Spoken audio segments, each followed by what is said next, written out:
살아계신 하나님 아버지, 감사와 찬송과 영광을 올려드립니다. 아멘. 오늘도 생명을 저희들에게 허락하시고 새날을 허락하시고 저희들의 발걸음을 하나님의 은혜의 보좌 앞으로 옮겨주셔서 찬송케 하시고 기도하게 하시고 또 말씀을 전하고 듣게 하시는 이 복된 자리로 저희를 인도해 주시니 아버지 감사합니다. 아멘. 아버지 하나님, 이 시간 하나님 앞에 나온 한 심령들에게 은혜를 부어주셔서 하나님의 말씀을 들을 때에 천래의 음성으로 아버지의 말씀으로 듣게 하시고 아멘. 아멘하여 화답하게 하시고 아멘. 또 들은 말씀대로 오늘 하루 그 말씀을 가지고 그 말씀을 이루어가는 복된 한 날이 되도록 주여 은혜 내려 주옵소서. 아멘. 이 시간 말씀을 전하고 듣겠사오니 성령 하나님 임마누엘로 함께해 주옵소서. 아멘. 예수 그리스도 이름으로 축복하며 기도 올리옵나이다.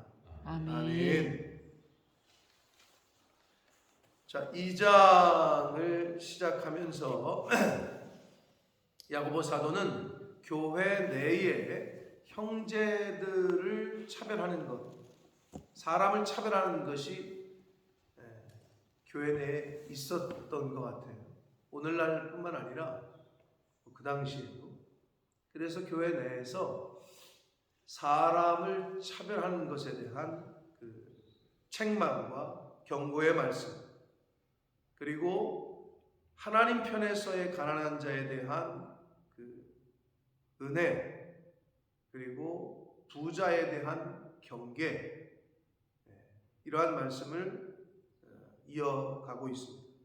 그리고 마지막 8절에서 13절 마지막 단락에서는 외모로 사람을 취하는 그것이 바로 죄고 그 죄에 대한 경고, 그리고 이웃사랑의 계명을 촉구하면서 13절까지의 말씀을 하고 계십니다. 교회 내에서 사람을 차별하는 것. 세상은 사람을 뭐에 따라서 나누느냐? 재물과 권력에 따라서 사람을 대한단 말이에요.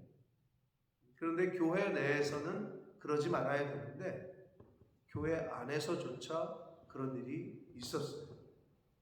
그래서 지금 이 야고보 사도가 그것에 대한 교훈을 주시는데, 오늘날에는 그럼 없느냐? 없는 게 아니라 더하면 더했지 없지 않단 말이에요. 어디서? 교회 내에서. 오늘 없어야 되는데 교회 내에서조차, 그리고 내 스스로가 샤넬백 들고 오는 여자랑 남루한 옷을 입고 들어오는 사람이랑 내 스스로가 대하는 게 다르다. 그러면 오늘 이 말씀은 바로 나에게 하시는 말씀입니다. 교회 내라고 할 것 없이 내가 사람을 어떻게 대하는가, 내 안에 그런 차별하는 요소는 없는가, 이런 것을 오늘 말씀을 통해서 함께 교훈 받도록 하겠습니다. 자, 1절을 보시면 내 형제들아 영광의 주 우리 주 예수 그리스도에 대한 믿음을 너희가 가졌으니 라고 말합니다. 믿음은 믿음인데 어떤 믿음이냐? 영광의 주 곧 우리 주 예수 그리스도에 대한 믿음, 이것을 너희가 가졌으니 사람을 차별하여 대하지 말라라고 말합니다. 그러니까 예수 그리스도에 대한 그 믿음을 가졌으니 사람을 차별하지 말라. 그럼 예수 그리스도에 대한 믿음이 뭐냐는 거죠. 예수 그리스도에 대한 믿음, 예수 그리스도께서 사람을 차별했냐? 사람을 차별하지 말라라고 하는 말씀을 하면서 너희가 예수에 대한 믿음을 가졌는데 그래서는 안 된다, 이 말인데 결국은 예수 그리스도께서 사람을 차별하셨느냐?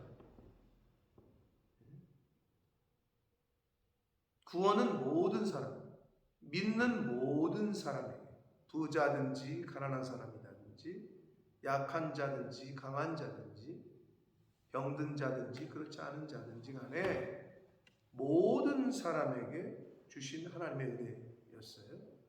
그러니까 예수 그리스도께서 모든 사람에 대해서 차별을 하지 않았으니 심지어 나 같은 죄인도 차별하지 않으시고 구원의 은혜를 주셨으니 그런 말이에요. 너희가 바로 그러한 믿음을 가졌는데 그에 대한 믿음을 가졌는데 왜 너는 차별하느냐? 차별하면 안 된다. 그 믿음을 가진 너희가 사람에 대하여 차별을 하게 대해서는 안 된다라고 말씀을 하시고 있습니다. 사람은 외모를 본단 말이에요. 그렇지 않아야 되는데 일단 겉모습을 보고 판단하기가 쉽단 말이죠. 좋은 차 타고 들어오면 허리를 굽히고 똥차를 타고 들어오면 절로 가라고 소리를 지르고 야구선수 추신수 선수에 대한 이야기를 얼마 전에 했었는데 마이너리그 즉 한 달에 $100 갖고 살 때가 있었다고 하더라고요. 미국 가서 얼마나 고생을 많이 했는지에 대한 이야기는 많이 알려져 있습니다. 그래서 다 포기하고 돌아오고 싶었는데 그 아내가 끝까지 옆에서 용기를 줬고 함께 그래서 한마디로 눈물 젖은 빵을 먹었었던 이야기들을 많이 해요. 그런데 이제 그때 했던 얘기가 자기가 그 당시에 타던 차가 별로 좋지 않았단 말이에요. 조그만 차. 그런데 그렇게 그것 때문에 미국에서도 수모를 좀 당했었나 봐요. 그러면서 자기가 성공하면 내가 좋은 차를 타리라. 그렇게 생각을 했대요.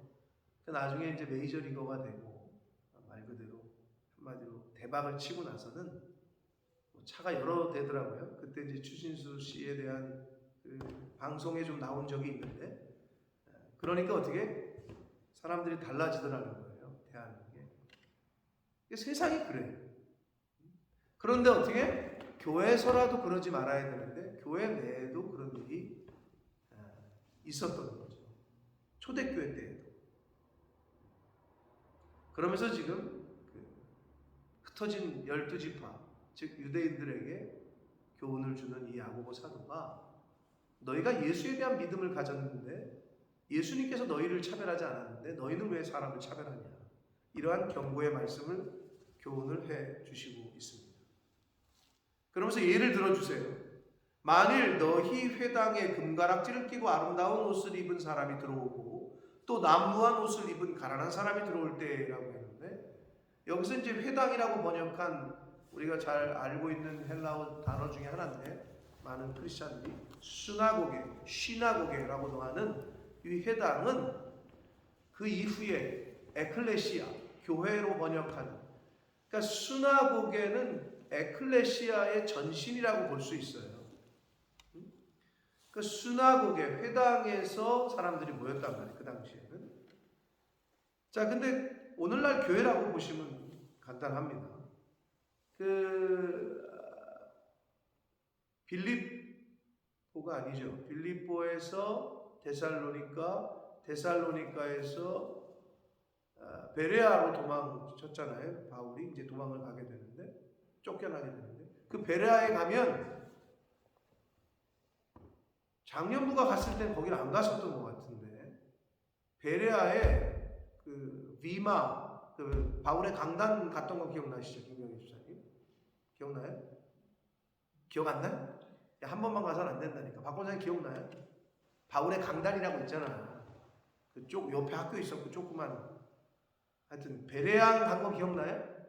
베레아 간 건 기억나? 그럼 베레아 어디 갔어요? 거기 갔던데 기억나는 데가 바울의 강단이야.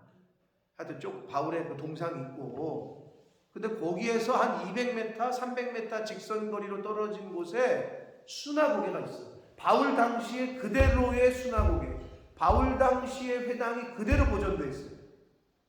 그 베레아에. 근데 거기를 우리가 그때는 못 갔어요. 그걸 몰라가지고. 근데 거기가 이스라엘 사람들의 어떻게 보면은 성지에 같이처럼 이스라엘 사람들이 유대인들이 꼭 들리는 베레아에서 꼭 들리는 곳이라고. 근데 가서 보니까 그때 그 터에 그 자리에 그대로 시나고게가 있어요. 갔더니 유대인들이 그날도 우리가 갔을 때도 정말 많은 이스라엘 사람들이 와가지고 거기를 방문하고 하더라고요.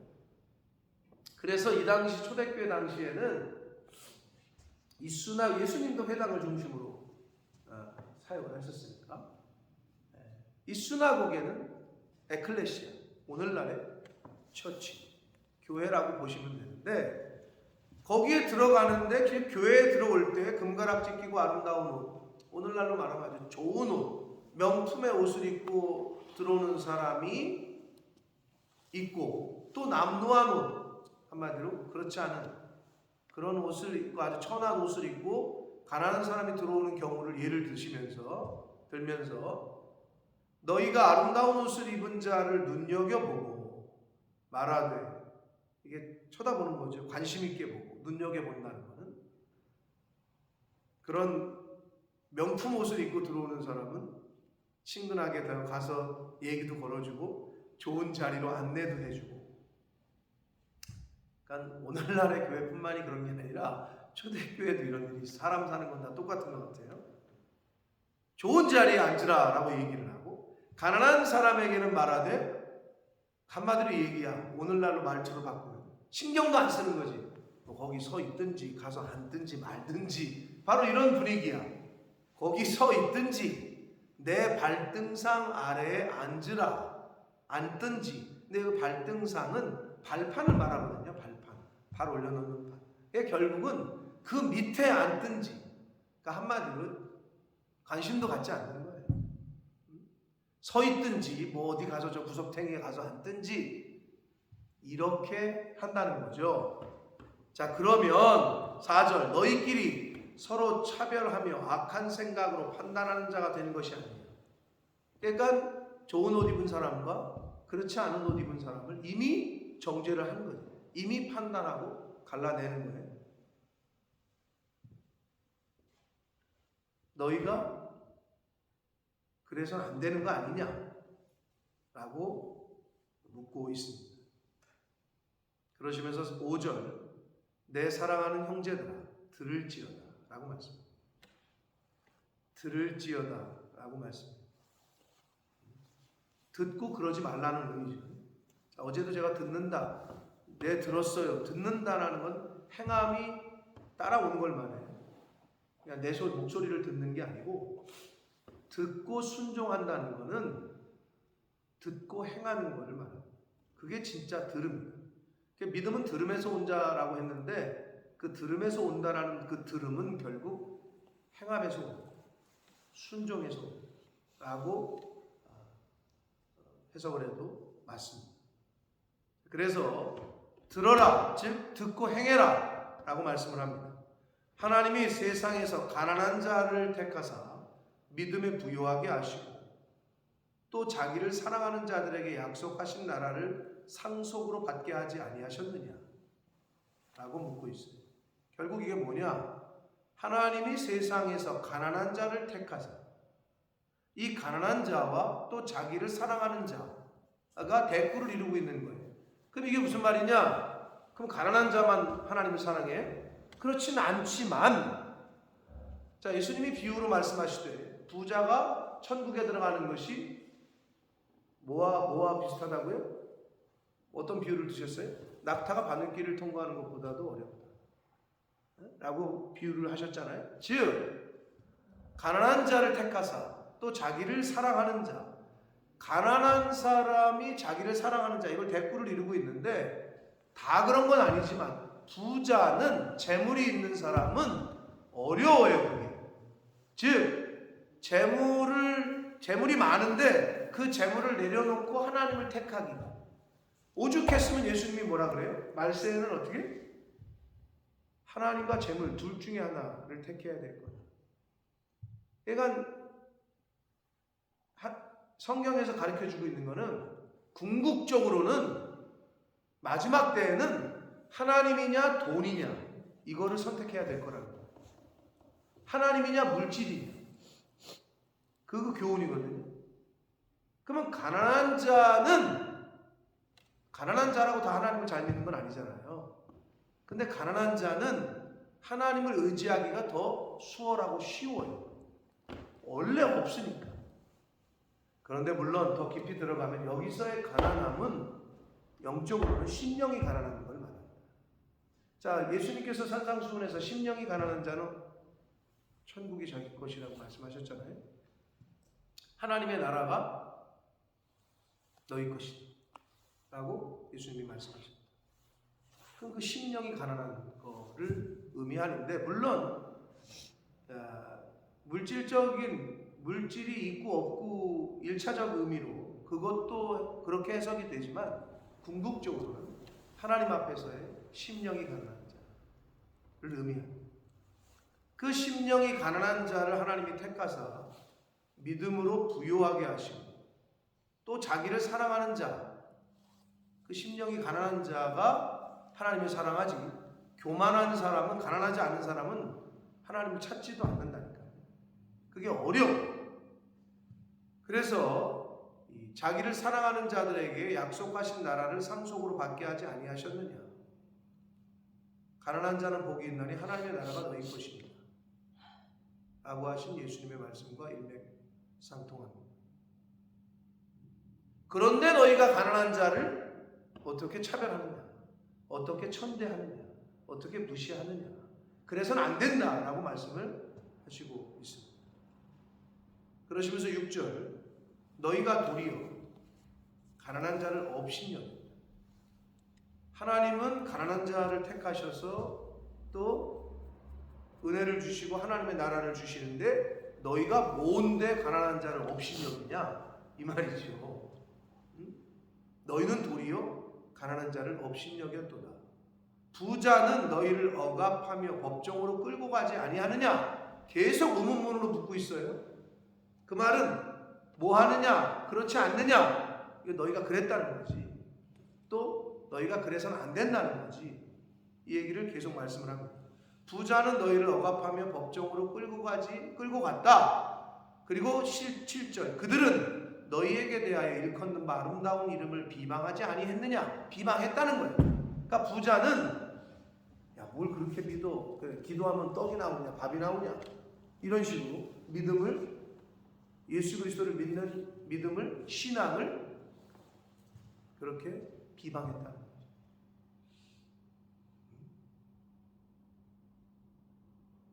신앙생활 하시면 그런 얘기를 들어보신 분들도 있을 거고, 또 하는 걸 본 분도 있을 텐데, 하나님 앞에 철저하게 매달리고 하나님 앞에 철저하게 순종하는데 뭐라고? 왜 너 그렇게 한다고 뭐 밥이 나오냐, 뭐가 나오냐, 뭐 이런 얘기, 이런 식의 말투, 그런 얘기를 실제로 한단 말이에요. 근데 보면 있는 사람이 그런 얘기를 하지. 그러니까 부자가 이 당시에도 너희들에 대하여 일컫는 바 그 아름다운 이름을 비방했다라는 거예요. 그런데 왜 너희는, 그 부자는 잘 대하고 선대하고 관심을 갖고 가난한 사람을 천대하냐. 이것에 대한 교훈을 지금 하시고 있습니다. 자, 그러면서 이제 8절 이하에 외모로 사람을 취하는 죄에 대하여 경고를 하시면서 이웃사랑의 계명을 실천하는 것을 촉구하시는데, 8절 보면 너희가 만일 성경에 기록된 대로, 이제 레위기 19장 18절의 말씀을 인용하면서 내 이웃사랑하기를 내 몸과 같이 하라 하신 최고의 법을 지키면 잘하는 것이거니와 라고 말씀합니다. 레위기 19장 18절의 말씀을 인용하는데, 내 이웃을 사랑하기를 내 몸과 같이 하라, 이거의 최고의 법이라고 했단 말이에요. 자, 예수님께 어떤 사람이 와서 묻습니다. 내가 계명을 다 지켰는데 어떤 게 첫째 계명입니까? 그때 예수님 뭐라 그랬어요? 첫째는 하나님 사랑하는 거, 내 몸과 마음과 목숨을 다해 하나님 사랑하는 거. 둘째는 뭐래요? 이웃 사랑하는 거. 이것이 율법이요 선지자냐, 강령이다. 그러니까 최고의 법은 결국 하나님 사랑, 이웃 사랑. 십계명이죠. 그게 십계명의 1계명부터 4계명까지가 하나님 사랑, 하나님에 대한 거고, 5계명부터 10계명까지가 이웃에 대한 건데 결국 하나님을 사랑하고 이웃을 사랑하는 것, 이것이 최고의 법이라는 거죠. 자, 이것을 지키면 잘하는 것이거니와 만일 너희가 9절 사람을 차별하여 대하면 죄를 짓는 것이니 율법이 너희를 범법자로 정죄하는 것이다. 최고의 법으로 하나님이 그렇게 지정하셨는데 이웃을 사랑하기는커녕 차별을 해요. 그럼 죄 짓는 거죠. 죄 짓는 거예요.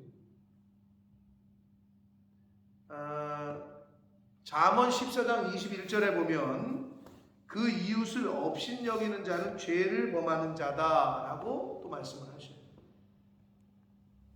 그러니까 성경 여러 곳에서 이웃에 대하여 이웃을 어떻게 대해야 될지를 교훈하셨습니다.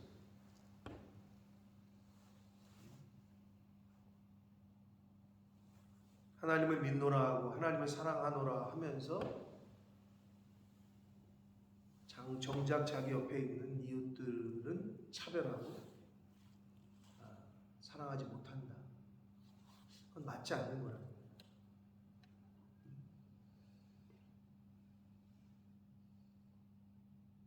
하나님을 제대로 진짜로 사랑하지 않고 말씀에 제대로 순종하지 못하고 있는 거지.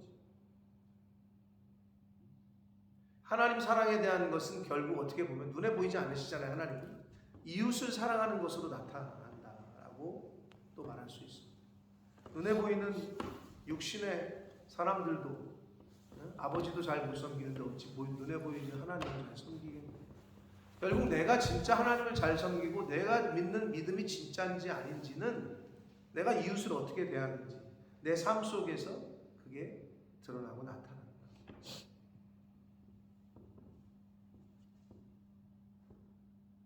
10절을 봅니다. 누구든지 온 율법을 지키다가 그 하나를 범하면 모두 범한 자가 됩니다. 그러시면서 이제 예를 들기를 11절 간음하지 말라. 자, 7개죠. 10계명 중에 7개. 7번째. 간음하지 말라 하시니가 또한 살인하지 말라. 6계명이죠. 하셨는데 내가 비록 간음은 안 했어. 근데 살인했으면 그건 죄를 범했다는 거죠.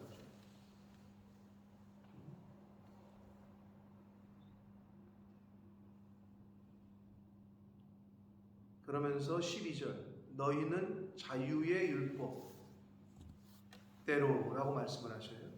근데 이 자유의 율법이라고 여기 지금 말씀하시는 거는 앞에 있는 8절의 최고의 법 그리고 1장 25절에 나오는 자유롭게 하는 온전한 율법 이거를 표현하고 있는 거예요. 다 같은 의미예요. 그리고 요한복음 8장 32절에 말씀하고 있는 진리가 너희를 자유롭게 하리라. 결국 복음인데 여기서 자유의 율법, 자유롭게 하는 온전한 율법 1장 25절에 그리고 오늘 8절 말씀에 최고의 법 다 같은 의미인데 이 율법대로 그 복음대로 심판받을 자처럼 말도 하고 행하기도 하라. 이렇게 살아야 된다. 우리가 하나님의 법, 하나님의 은혜를 입은 자라면 나중에 하나님 앞에 쓸 때에 이제 판단을 받겠죠. 그러니까 하나님 앞에 한 번 죽는 것은 사람에게 정해진 것이고 그 후에는 심판이 있을 건데 그러니까 심판받을 자처럼 말도 하고 행하기도 하라는 거예요. 이 세상에 살 때에. 네? 물론 우리가 받는 심판은 너 지옥이냐 천국이냐 이런 심판은 아니죠. 우리가 받는 예수 믿는 사람의 심판은 상급에 대한 심판일 텐데 심판받을 자처럼 말도 하고 행하기도 하라. 그런데 문제는 뭐냐? 믿음이 없고 하나님을 안 믿는 사람들은 이 세상이 끝인 줄 알아. 이게 문제예요. 아니 끝나고 나서 심판받을 거라고 안다면 그렇게 못 살겠죠. 두려워서.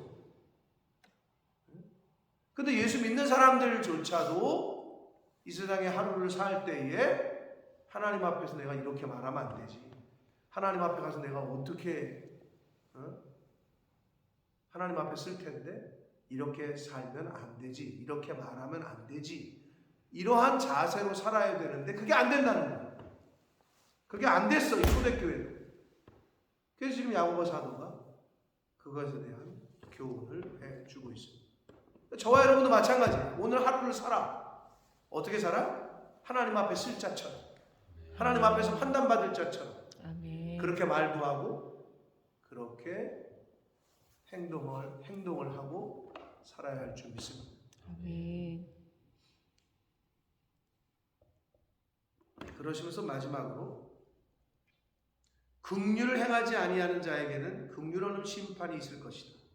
긍휼은 심판을 이기고 자랑한다라고 말씀합니다. 여기서 이 긍휼이라고 번역한 이 헬라어 엘레오스라는 단어인데, 이 단어는 자비라고도 한글 성경에서 번역을 해요.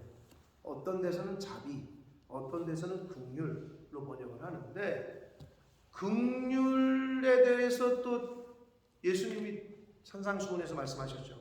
마태복음 5장 7절에 보면 긍휼히 여기는 자는 긍휼히 여김을 받을 거다 라고 말씀을 했어요. 그러니까 이건 너무 감사한 거죠. 우리가 이 땅에 살면서 누군가에게 긍휼을 베풀어. 구약에서는 뭐라고 해요? 야, 가난한 자를 돌보는 거는 하나님께 구워주는 거네. 아, 이게 얼마나, 그러니까 하나님이 갚으시는 거지. 그러니까 우리가 누군가를 선교하고 누구를 구제하고, 이거는 결국 하늘에 쌓는 거예요. 하나님 나라에 쌓는 거야. 근데 이 땅에 그냥 자기 통장에는 계속 쌓는데 하늘나라에 쌓지가 않아. 여러분 죄송하지만 하나님이 오늘 그 부르시면 그 통장에 있는 건 누구? 아, 자식들이 되겠죠. 자식들이 갖겠죠. 뭐 아니면 상속이 되겠죠. 뭐 그런 생각이 있으실 거예요. 그러나 그 돈으로 자식들이 갖는 게 좋아요? 하나님이 여러분의 자식을 책임져 주시는 게 좋아요? 가난한 자를 돌보고 그들을 선대하는 건 하나님께 구워주는 거예요. 가난한 자들을 긍휼을 베풀고 자비를 베풀고 하는 거는 너도 그런 자비 그리고 긍휼이 있는 심판을 받을 거다. 그러니까 결국 하나님이 죄를 내쳐 들어야 되는데 얘의 삶이 계속 다른 사람을 긍휼을 베풀고 자비롭게 했어. 그러면 나도 긍휼을 베풀게 이 말이에요. 이게 얼마나 그러니까 감사한 거예요. 그죠? 그러니까 우리가 누군가에게 긍휼을 베풀 때, 자비를 베풀 때, 선을 행할 때 예수 그리스도 때문에, 예수 그리스도의 이름으로 하나님 말씀에 의지하여 그렇게 긍휼을 베풀고 그렇게 선대하고 자비를 베풀어야 될 줄 믿습니다. 근데 세상 사람들은 안 그래. 자기 이름이 나기 위해서 고아원 가고 정치인들이 가서 뭐 돈 베풀고 하는 건 어떻게? 예수님하고 상관이 없어. 말씀하고는 상관이 없어. 그러니까 그게 전혀 하등의 하나님과의 관계에 긍휼이 없는 심판을 받지를 못해 그 사람들은. 그러나 우리는 말씀에 의지하죠. 주 예수 그리스도의 이름, 예수님 때문에 긍휼을 베풀고 자비를 베풀고, 그럼 어떻게? 하나님께서 긍휼이 있는 심판을 하신다는 거예요. 그래서 긍휼은 심판을 이기고 자랑한다라고 주시고 있습니다. 우리 유지현 집사님이 피곤한데도 오늘 그냥 이기고 나오셨는데, 사랑하는 성도 여러분, 오늘 우리에게 주신 이 말씀, 오늘 하루의 삶 속에서 한 가지라도 이루어갈 수 있는 저와 여러분 되시길 축복합니다. 아멘. 그냥 문자적으로만 들리는 것이 아니라, 유지현 집사님 그랬나? 지나가는 홈리스가 와가지고 밥 달라 그래가지고 문 닫을 시간인데 밥 줬다 그랬나? 싸줬다 그랬나? 앉아서 먹였다 그랬나? 앉아서 먹였어? 싸서 보냈어? 따로 싸줬어. 예수님 때문에 그러는 거죠. 그런 마음, 그런 긍휼이, 얼굴도 이름도 모르지만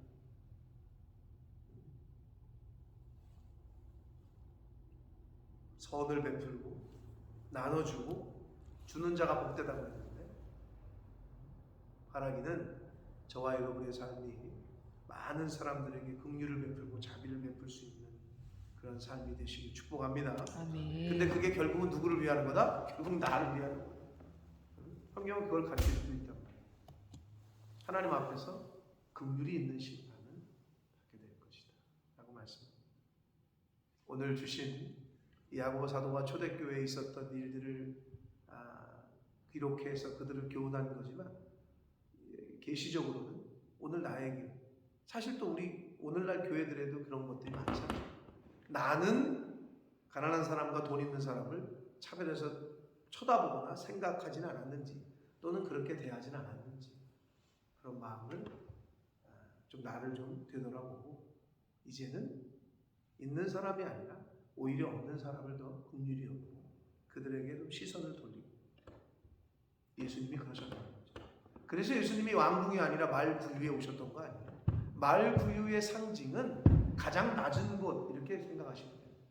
가장 천한 곳, 가장 사람들이 쳐다보기 싫어하는 곳 이렇게 보시고 예수님이 그러셨다는 것처럼 그 예수님의 마음을 품고 오늘 하루를 살아가시고 또 기회를 하나님이 주시면 긍휼을 베풀고 자비를 베푸는 그러한 삶을 사시는 저와 여러분이 되시기를 예수 그리스도 이름으로 축복합니다.